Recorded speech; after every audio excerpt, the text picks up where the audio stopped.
Space, the final frontier, and the birthplace of the modern grilled cheese. Yeah, not really. But it's pretty, right? All the lights. I had a point. What was it? Space, India, grilled cheese. Right. Let's try this again. In a world where definitions are about as fashionable as oceanic oil spills, things have become a bit muddled. This is cheese. If you're watching the subtitles, you saw the quotation marks around cheese. This is also cheese. And the confusion doesn't end there. They call this bread. In the race to fill supermarkets, prove the superiority of capitalism, and speed up production to back-breaking, soul-crushing efficiency, our food has suffered. And look at this thing. It has more ingredients than the Rock's morning smoothie. It's more ingredients than elements in the Earth's crust. The periodic table looks at this label and's like, yeah, that's a bit excessive. But we can do better. This is cheese. There is an art to real cheese. The enzymes, the temperature, the fat content. Simply put, cheese is beautiful. But we have a sandwich to make, so we'll save the drama for our montage. To start, I'm using 3 types of cheese for this. I know, I should have used 4. The first one is a Mexican string cheese used in quesadillas. It's called queso Oaxaca. It's a light flavored cheese that's just there to melt quickly and add gooey goodness to our sandwich. Next up, we have some smoked Gouda to add a nutty background flavor.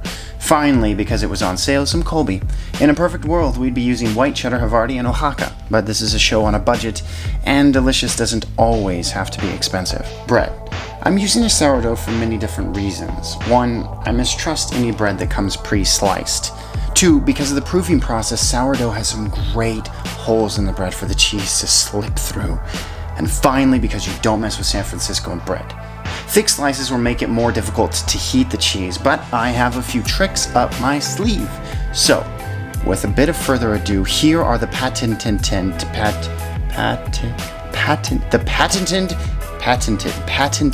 bend intentional grilled cheese tips. We got there. Tip number 1, get that cheese up to room temperature. Tip number 2, butter. I can't say this enough. Butter, and oh yeah, butter.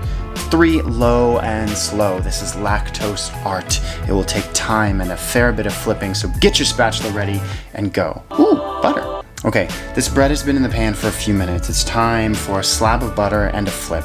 I'm trying to coat the bread evenly as the butter melts. If your butter hisses, the pan is too hot and your butter will burn and your sandwich will be ruined. Ruined. Chuck it and start again if that happens. Remember, a light sizzle, not a hiss. Be quick when you're layering the cheese. You don't want to waste that heat you just put in the slices of bread. Throw that bread lid on and a healthy slice of butter and then flip it. Notice the two-handed technique to keep everything together. This only works because the top of the bread is still decently cool. That's good. Now, grab a sharp knife because it's time for some salsa. You didn't think we'd just be making a sandwich, did you? For the salsa, you'll need half a Palisade peach, 3 chive shoots, 1 shallot, 1 heirloom tomato, 3 garlic cloves, 1 large basil leaf, 5 raspberries, and finally, half a teaspoon of honey and balsamic vinegar and a pinch of salt. Or if you hate when chefs say things like pinch, drizzle, garnish, half a teaspoon of salt. Though I am not one, we do cater to type A personalities here at Ben Intentional. You're welcome. Start chopping. Since we're making salsa, I think we can choose a song that's a bit more appropriate. There. Doesn't that just feel right? Don't make fun of my heritage. I've been making salsa since I could hold a knife. So there. Now when cutting chives, parsley, basil, or any other thin herb, don't waste time by cutting them one at a time. You see how dumb that looked? Fold or roll them up, then dice them. Trust me, I just saved you hours of prep time. If you've never used shallots, think of them as the nicest onions in the world. No, you go first. No, after you.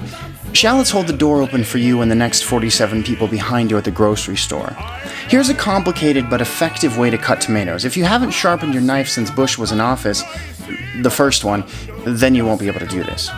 Don't forget your honey, balsamic vinegar, and very exact 239 grains of kosher salt after you finish chopping everything. No, I didn't count them. I have an infant. You think I just sit around the apartment and count grains of salt because I can't sleep and stare at the ceiling wondering how many grains of salt there are in half a teaspoon? You count it. Put it in the comments. So there.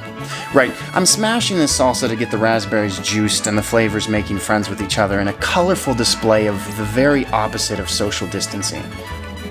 Shh. Listen. You hear that? It's the sound of glorious cheesy goodness, which means there are only two things left to do.